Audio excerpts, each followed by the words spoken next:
Good evening. My name is Alan Adler, and I am a trustee of the Simon Wiesenthal Center for nearly 30 years. About 20 years ago, I endowed in perpetuity an annual lecture for the Simon Wiesenthal Center called The State of Anti-Semitism, in honor of my mother, Dorothy Gardner Adler. I did so because even back then, it was clear to me that history's oldest hate did not die with Hitler in the Berlin bunker back in 1945.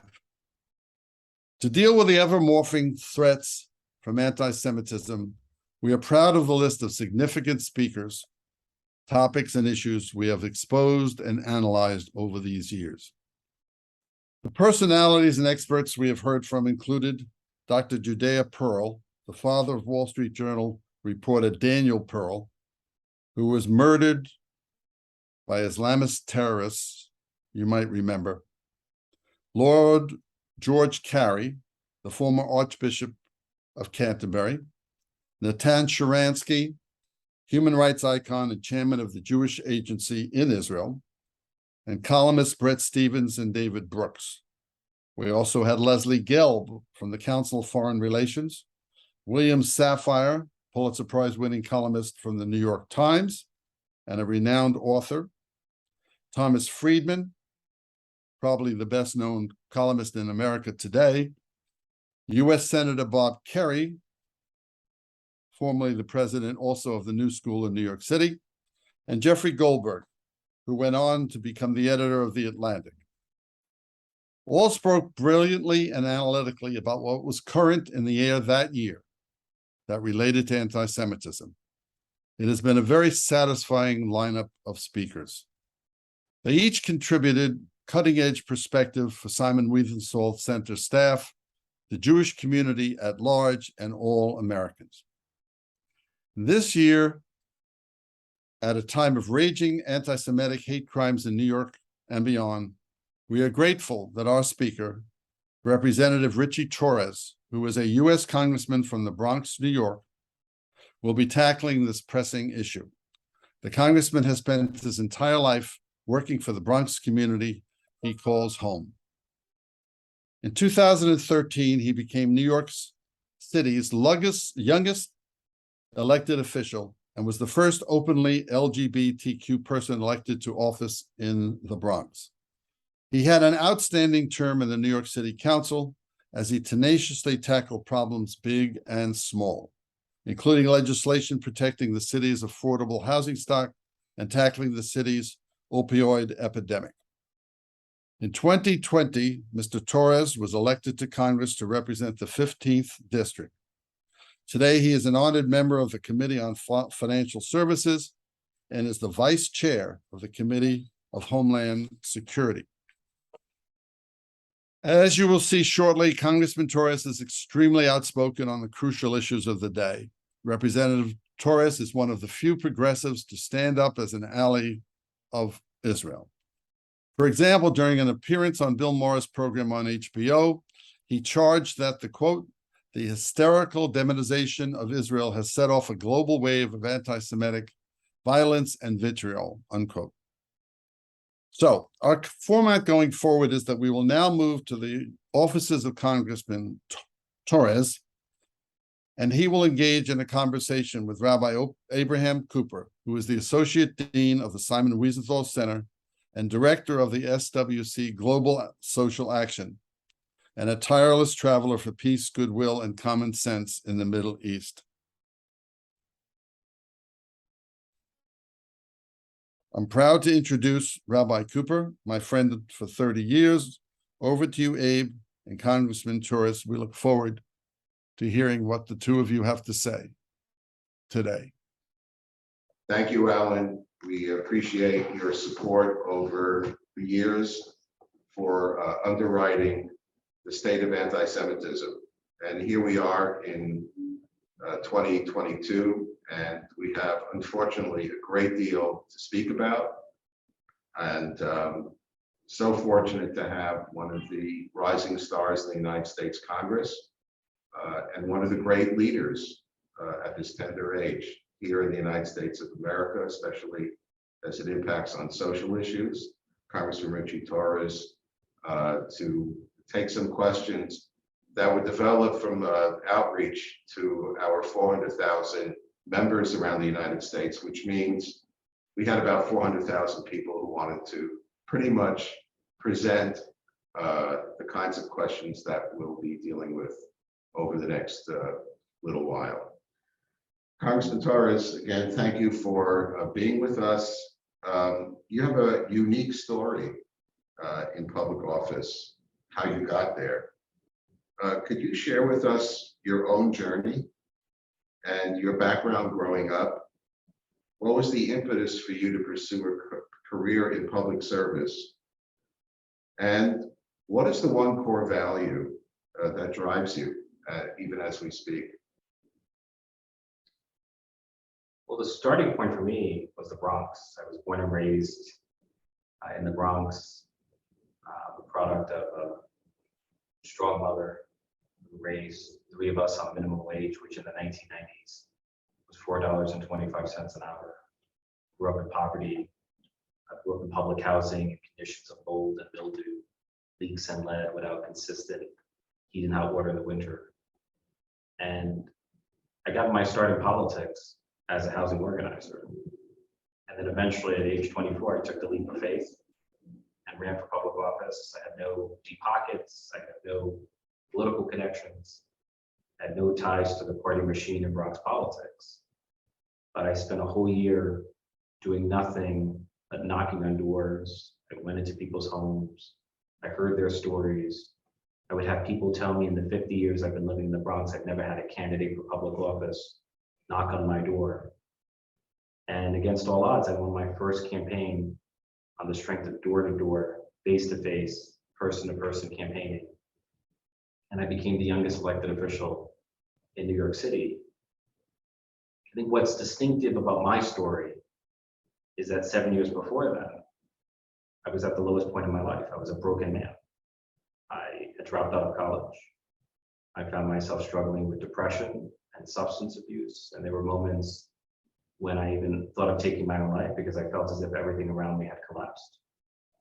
And so I never thought in my wildest dreams that 7 years later, I would become the youngest elected official in America's largest city. And today I would stand before you as a United States Congressman. So the greatest value that I have is gratitude. I'm just enormously grateful to be a citizen of the United States, to be a member of the greatest legislature in the greatest country in the world. Many people look up to you, obviously not only here in Bronx, New York, but across our society. Going through what you have gone through in your life, would you advise others to consider going into public life? We need more people of integrity in public life. One of my concerns is that we're living in a time of extremism and anti-Semitism.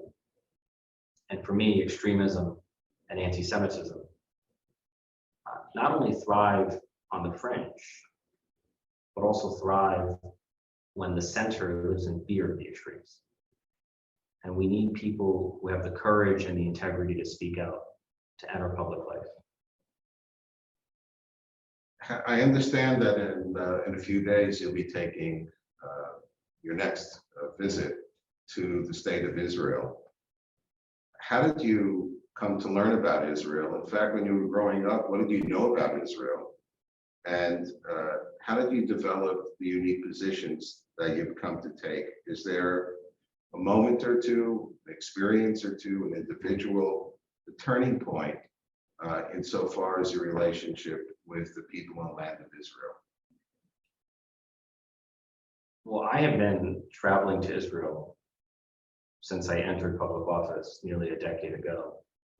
But I'm about to lead my first ever delegation to Israel, which is an important moment for me as a pro-Israel member of Congress. I think it's more important than ever to go to Israel, not only as an educational experience, but as a show of solidarity with the Jewish people and with the people of Israel, especially in an age of vehement anti-Israel sentiment that has taken hold in American politics. I will be honest with you, when I first entered elected office, I had no knowledge of Israel or the Israeli-Palestinian conflict. But I was invited by the Jewish Community Relations Council of New York to join a delegation to Israel. It was the first time I had an opportunity to travel abroad. And I remember when I announced that I was traveling to Israel, I immediately became the target of vitriol and hatred, both in person and online. There were activists who went on the steps of City Hall protesting me, accusing me of aiding and abetting apartheid, accusing me of being a traitor to my race. And I remember meeting one activist who had a shirt that read "Queers for Palestine." And I asked the activist, "What do you think of Hamas?" And I thought she was going to agree that Hamas is a terrorist organization and should be condemned. And instead, she said that she supports Hamas because Hamas is defending the liberation of the Palestinian people. And so at that moment, I was in a state of shock. At that moment, I had an epiphany that there's just something, like, what could cause an LGBTQ activist to support a terrorist organization that systematically and savagely murders LGBTQ people? And then over time, I came to realize that there's an idea known as intersectionality. There's an anti-Semitic version of intersectionality, which holds that you cannot be both progressive and pro-Israel, which holds that in order for you to be pro-immigrant and pro-LGBTQ and pro-Black, you have to be anti-Israel, which to me is a vicious lie. And so I made it my mission to project myself as a pro-Israel progressive, to drive home the message that you can be both progressive and pro-Israel. I'm Black, I'm Latino, I'm LGBTQ, I'm a millennial, I'm from the Bronx, I'm progressive. And I'm progressive not despite, and I'm pro-Israel. And I'm pro-Israel not despite my progressive values, but because of those progressive values. And so I've made it my mission in Congress to drive that message home. Could you perhaps just indicate or pull out one moment when you were in Israel the first time that really surprised you or helped fortify your decision about the Jewish state that continues to influence you to this day? When I think about the historical necessity of Israel as a Jewish state, the words that come to mind are never again. I think about the Masada, think about Yad Vashem. When you study the history of oppression against Jews, you come to realize that tragedy and trauma are part of the Jewish story. The Jewish community has seen the destruction of the First and Second Temple, millennia of pogroms and inquisitions and exile, genocide in Europe, ethnic cleansing in the Middle East. And I think all those experiences underscore the necessity for a Jewish state, and a Jewish state that is strong enough to defend itself, because anti-Semitism is our most enduring hatred, and there needs to be a state that protects the Jewish community from violent and genocidal anti-Semitism, which has taken hold throughout the course of human history. One last question about the Holy Land. Is there something about the old city? What was your reaction when you had a chance to go to Christian holy places on a personal level? I was born as a Catholic, and for me to have the experience of going to the Church of Holy Sepulchre and to see the site of the burial of Jesus Christ, the resurrection of Jesus Christ, which is a profoundly transformative experience. It's one thing to refer to Jerusalem as the Holy Land, but when you're there, the holiness of the land is palpable to you. You can feel it, you can breathe it. It's a spiritually transformative experience. And it's a beautiful experience. When you go to Jerusalem, you see the most devout Jews, Christians, and Muslims praying together. And it's a wonderful tableau of religious pluralism, and it speaks to the character of Israel as a democracy that embraces all. So it's just one of the most inspiring moments.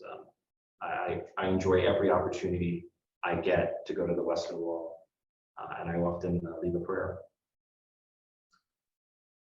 So we're going to move back to our reality here in the United States, although reflecting on the global pandemic that really changed everything around the world and still has massive impact. We're talking, of course, about COVID-19, the lockdowns, and here in the Bronx, which was severely impacted by COVID. Do you see any link between the COVID lockdown and the spike in anti-Semitism here in the New York area, for example? Well, history tells us that when there is a crisis, what often follows are conspiracy theories, what often follows is scapegoating. And the Jewish community historically has been the target, the victims of scapegoating and conspiracy theories. We've seen the amplification of anti-Semitism on social media. There's nothing unprecedented about anti-Semitism, but what is unprecedented is social media. Social media has enabled anti-Semitism to spread at a pace, on a scale, and to an extent that we've never seen before. According to the ADL, the hashtag Hitler was right, or COVID-1948, those hashtags were repeated thousands of times. And so Twitter increasingly, social media increasingly has become a cesspool of anti-Semitism that has had consequences in the real world. During the conflict between Israel and Hamas in May and June of 2021, we saw the amplification of anti-Semitism on Twitter lead to an outbreak of anti-Semitic vitriol, violence, and vandalism. So what happens on social media does not stay on social media. So just pivoting directly to Kanye West, his unfortunate rhetoric, his unbelievable clout and penetration and availability to tens of millions of people who follow, let's call him an influencer or cultural icon. He has gone off the cliff when it's come to the anti-Semitism. But as a representative in the United States Congress, does this impact on your approach to hate speech and incitement?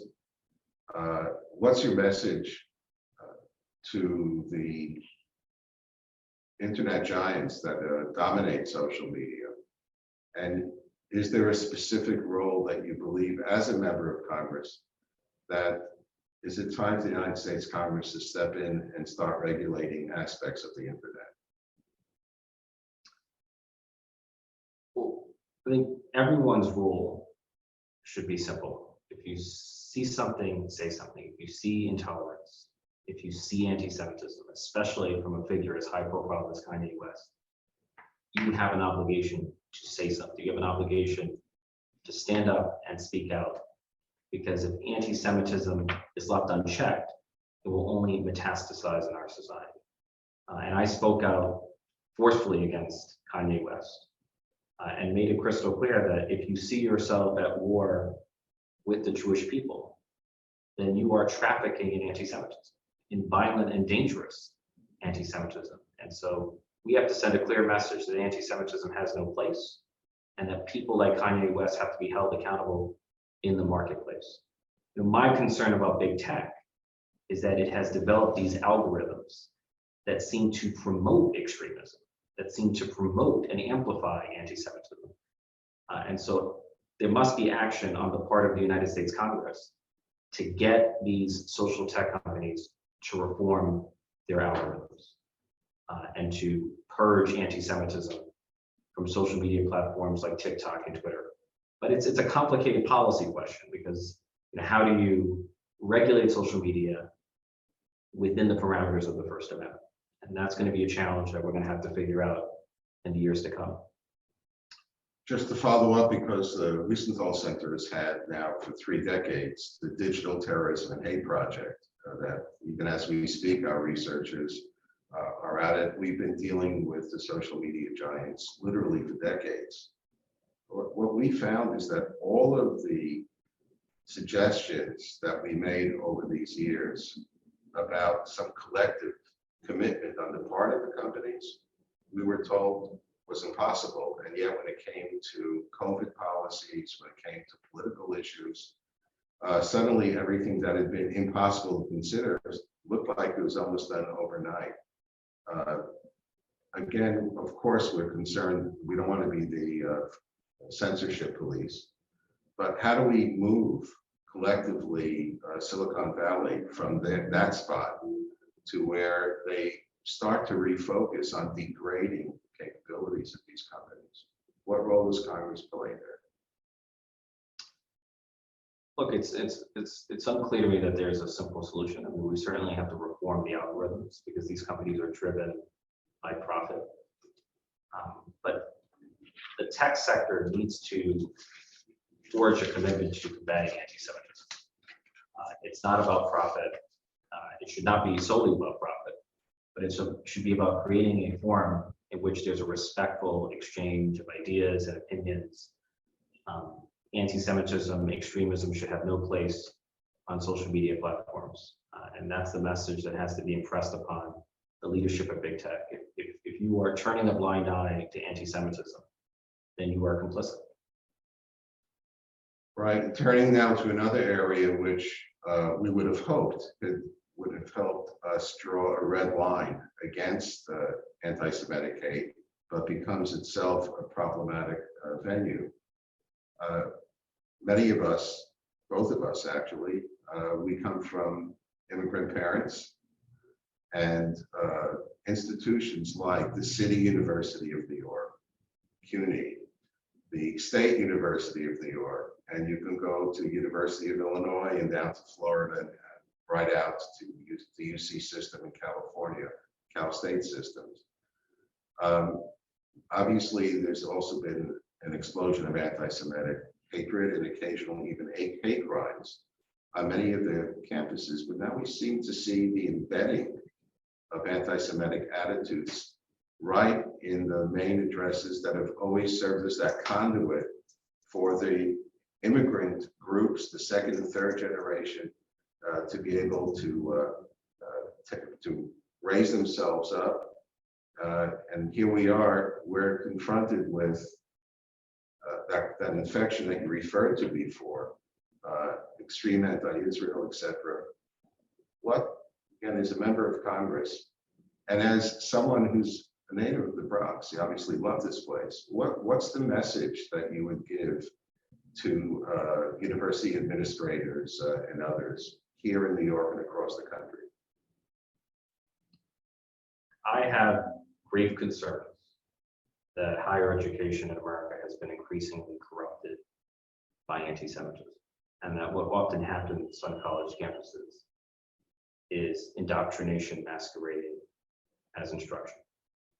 If you're a pro-Israel Jew on many college campuses, you have no choice but to be in the closet for fear of harassment and intimidation, much of which is aided and abetted not only by the students, but by the professors, by the faculty staff. Academia has become hostile to viewpoint diversity. So I think we in Congress have to send a clear message that if you create a hostile environment for the pro-Israel community and the Jewish community, you are in violation of civil rights law. You will be subject to an investigation. You will be held accountable. We cannot stand by idly and allow pro-Israel Jews to face intimidation on college campuses. I recently held a hearing on anti-Semitism in New Jersey and brought up the example of Berkeley in California. There were several organizations that amended their bylaws to impose a ban on pro-Israel speakers. And I made a simple point. at the hearing, that surveys indicate that as many as 95% of the Jewish community identifies pro-Israel. And so if you have a ban that has the real world effect of excluding almost all of the Jewish community, that is an example of how anti-Zionism on paper easily morphs into anti-Semitism in practice. Right? The notion that there is a distinction between anti-Zionism and anti-Semitism is a fiction in the real world. I want to come back to an area that we briefly touched on, and I know in some ways also deeply personal. So develop in any direction that you see appropriate. There was a Pew poll that found that 80% of people of faith worldwide face some forms of discrimination or worse.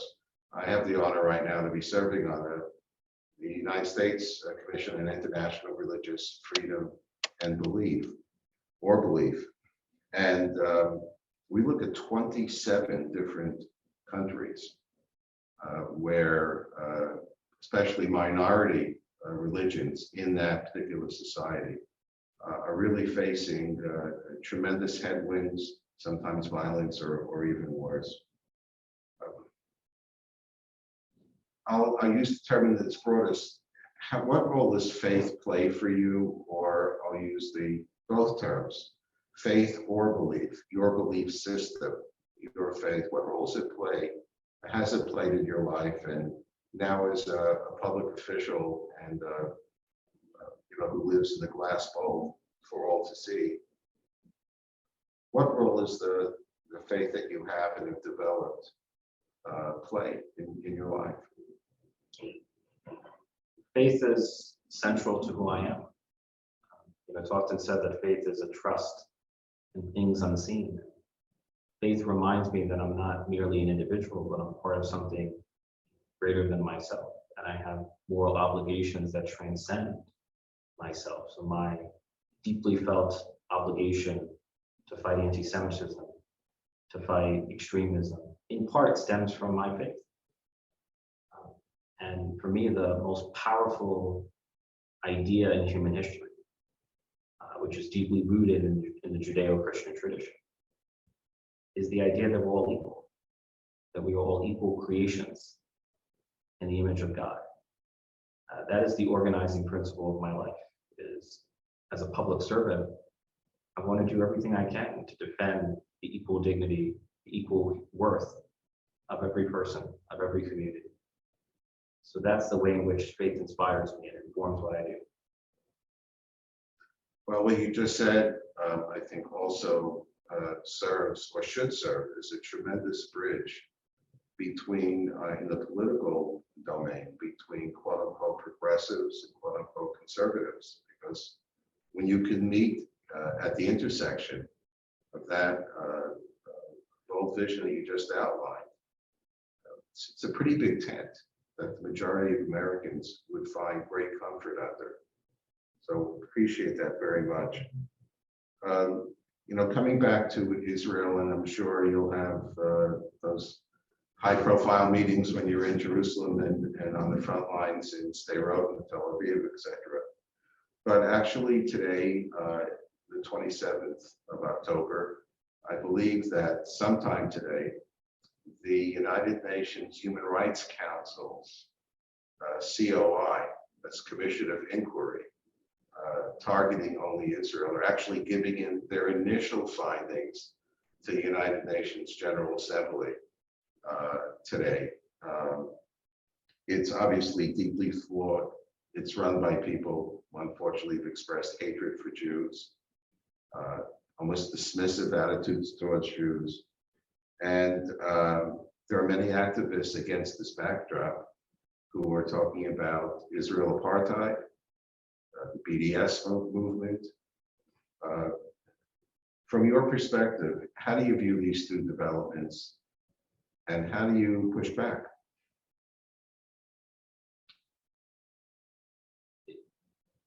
Well, first of all, the notion of Israel as an apartheid state is a vicious lie. It's defamation of character against the Jewish state. I've been concern for a long time that the UN has been corrupted by anti-Semitism, by the BDS movement. The UN Commission of Inquiry is a joke. A human rights council that includes human rights violators like Iran is an Orwellian absurdity. It's a fraud.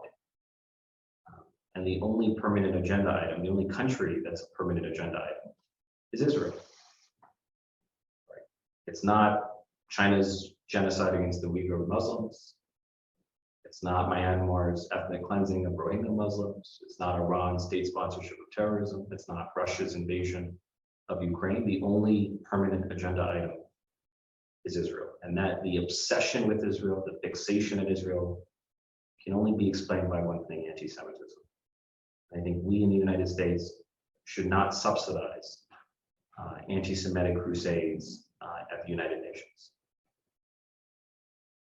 So there is some good news, historic good news, that's emanated from the region in the course of the last few years. And that, of course, is the Abraham Accords. Could you reflect on what's been achieved so far? How do we expand the DNA of peace, not just with the countries who signed, but more profoundly across the board with your unique insight and experiences in Israel? How do you see the path forward? Well, for me, the Abraham Accords is one of the greatest diplomatic breakthroughs in the history of the history of the Middle East, and the history of the world. It's a paradigm shift in Arab-Israel relations. And for me, nothing is more powerful. There's no greater rejection. There's nothing more powerful than an Arab rejection of the BDS movement.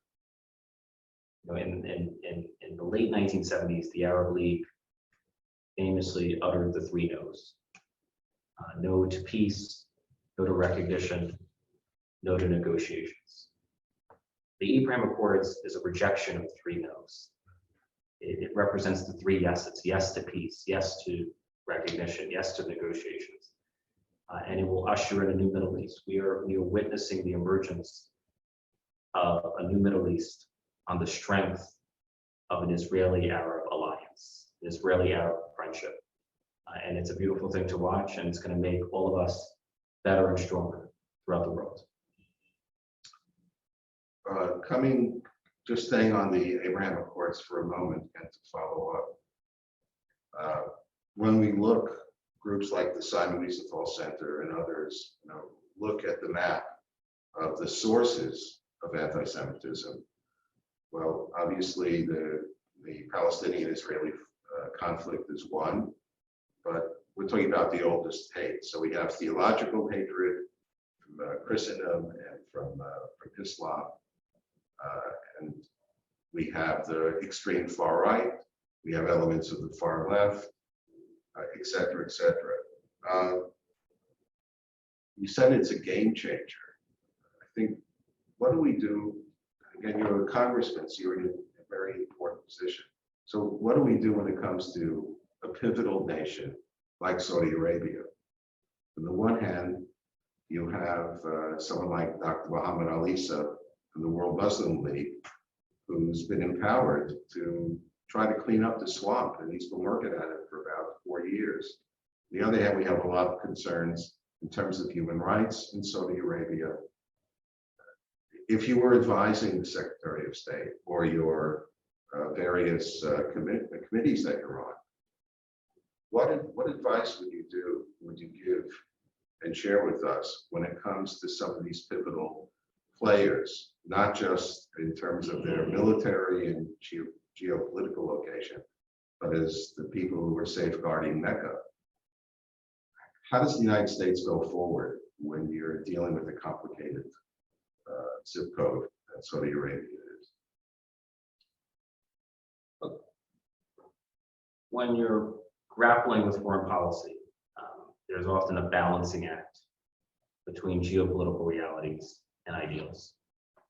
And we have to strike a thoughtful balance between the two. There's reason to have concerns about the human rights violations in Saudi Arabia. But at the same time, Saudi Arabia is central to the Middle East. And the holy grail of normalization, the holy grail of the Abraham Accords, is relations between Saudi Arabia and Israel.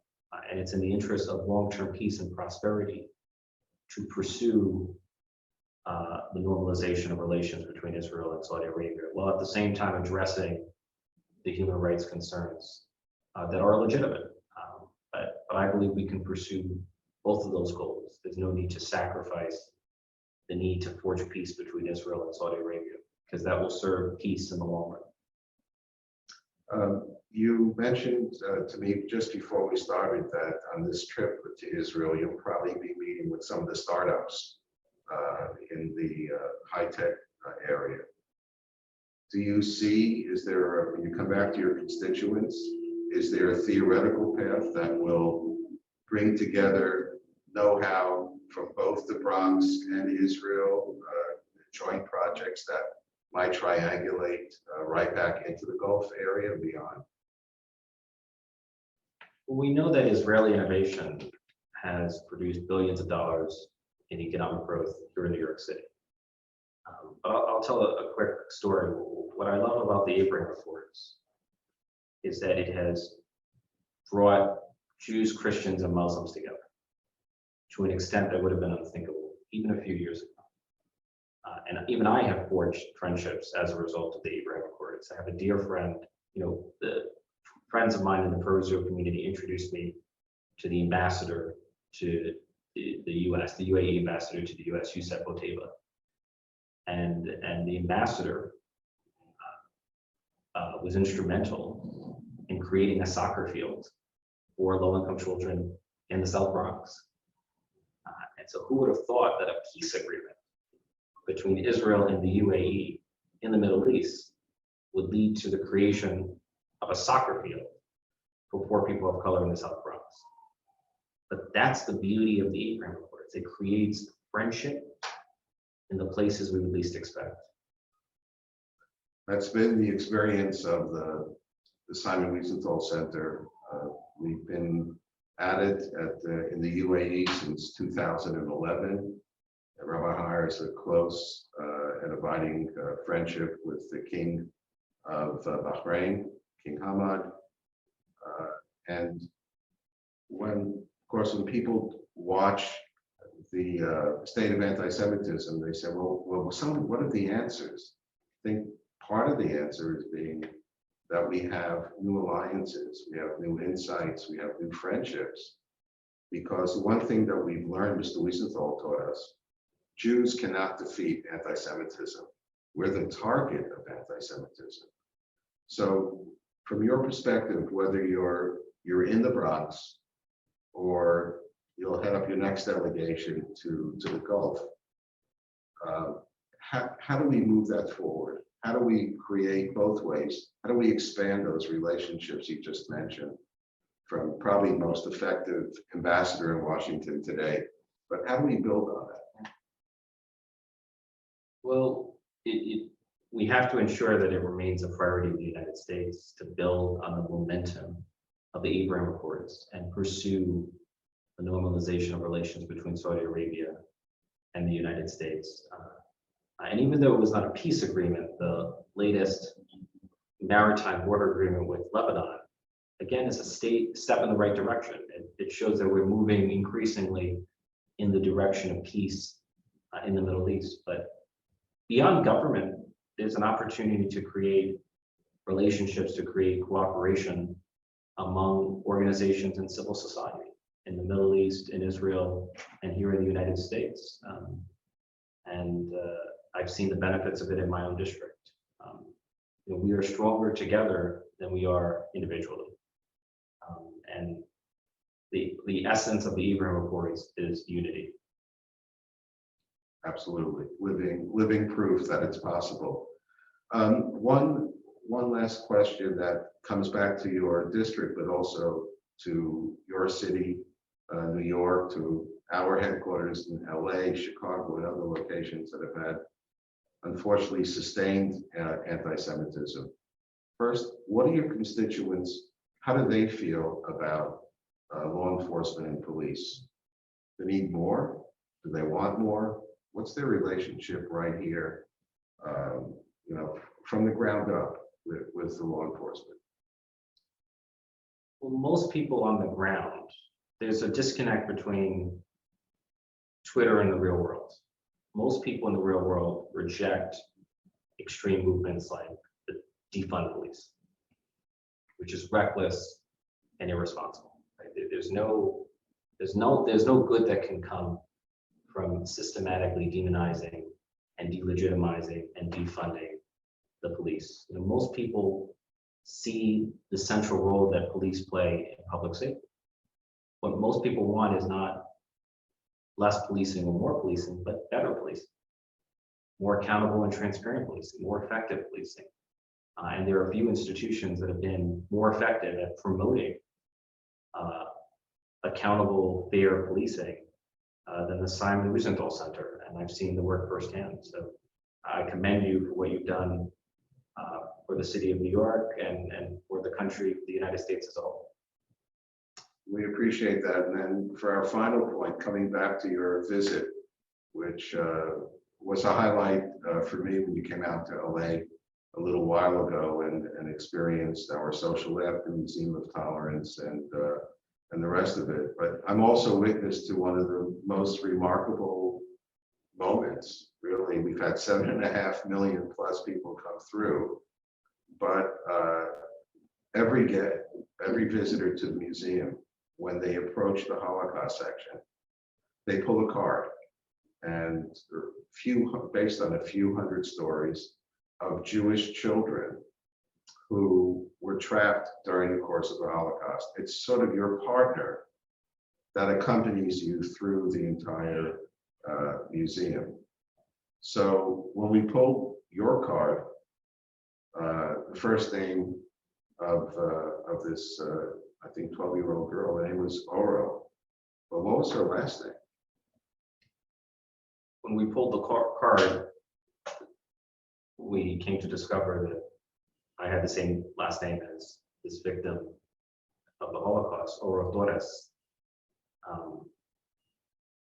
which affected me deeply.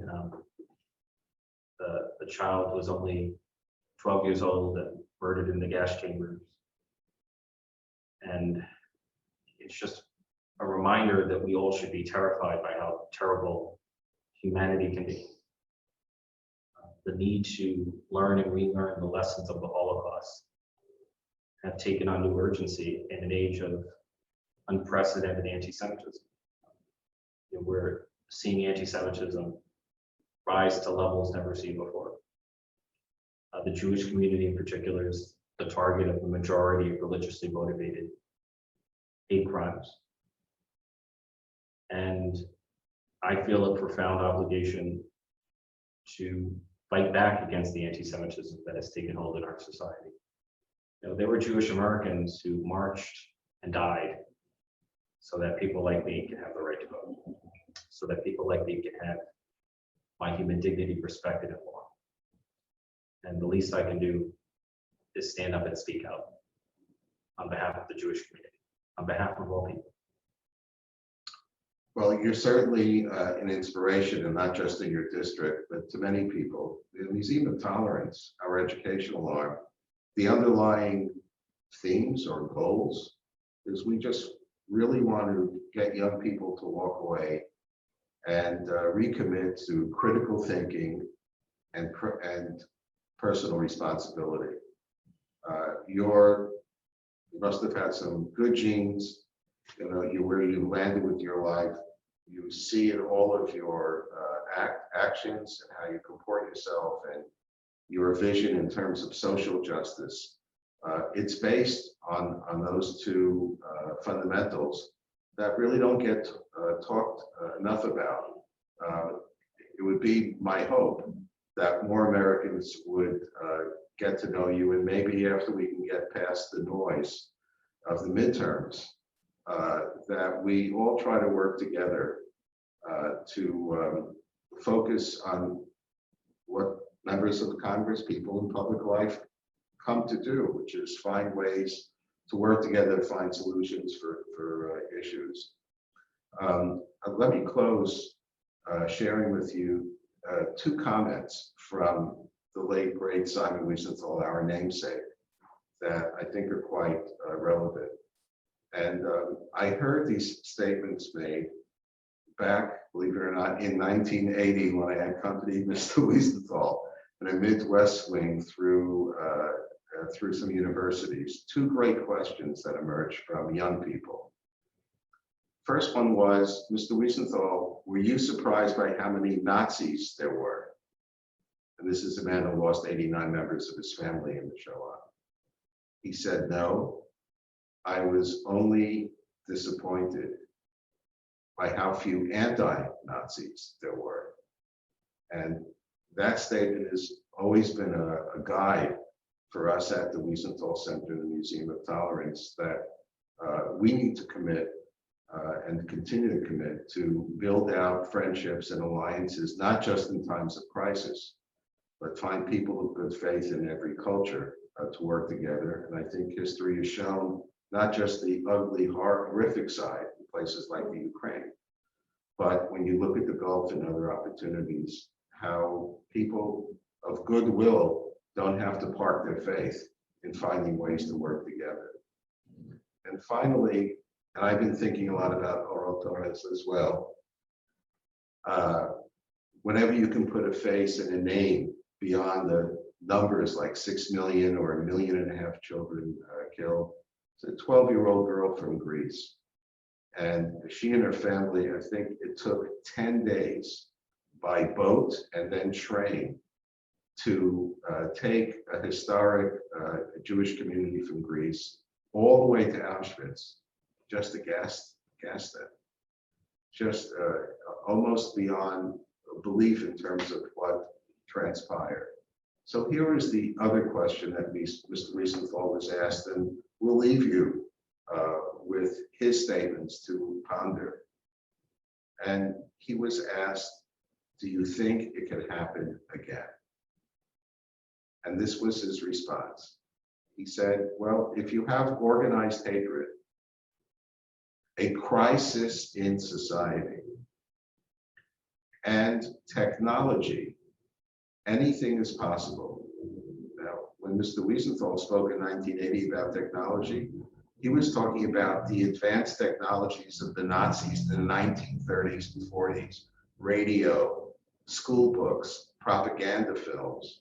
No one in their wildest dreams had any idea of the way we would be living today with social media and iPhones, etc.